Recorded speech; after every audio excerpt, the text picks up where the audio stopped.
Well, hello everyone. I hope and pray that you're doing well. Voting, let me see if I can find my little sticker here. I just, I just voted.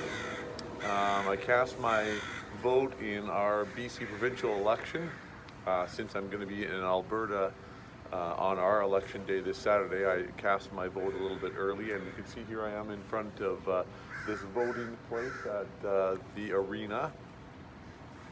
And I didn't know actually the rules about whether or not you were allowed to record anything by or near the voting station. So I looked up the rules online, and this is what I found. If space allows, media may shoot photos or video footage from the door of the room. Now, I hardly qualify as media, but I did want to follow the rules, so that's why I'm out here. Anyways, this week I've been in some correspondence with Nick Lunan. And Nick Lunan was an elected member of the, he was an elected MLA, a member of the Legislative Assembly in British Columbia. And he was elected into office in Richmond as part of the Social Credit Party in the late 80s under Premier Bill Vander Zalm. And Nick's a thoughtful Reformed Christian who recently sent out an email to a number of CRC folks kind of around the BC election, and it was entitled, How Then Shall We Vote? And it's true, right, that Christians should think about these things, but often churches and pastors shy away from the subject. We worry about things like, politics, they're too divisive, and so we just kind of ignore the subject. But I appreciate how Lunan argues that while church and state should be separated, religion and politics, they can't be divorced. Life is religion. And so every political stance issues from a religious commitment. And so the question isn't, should the church talk about politics? The question is, what should it say?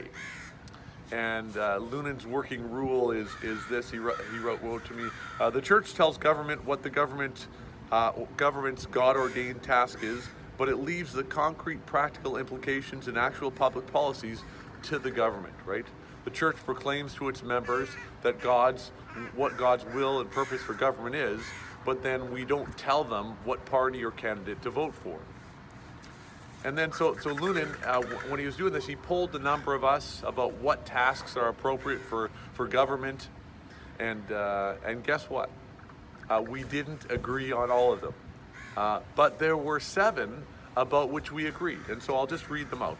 One is that this is the task of government, and so this should shape some of our voting in our provincial election.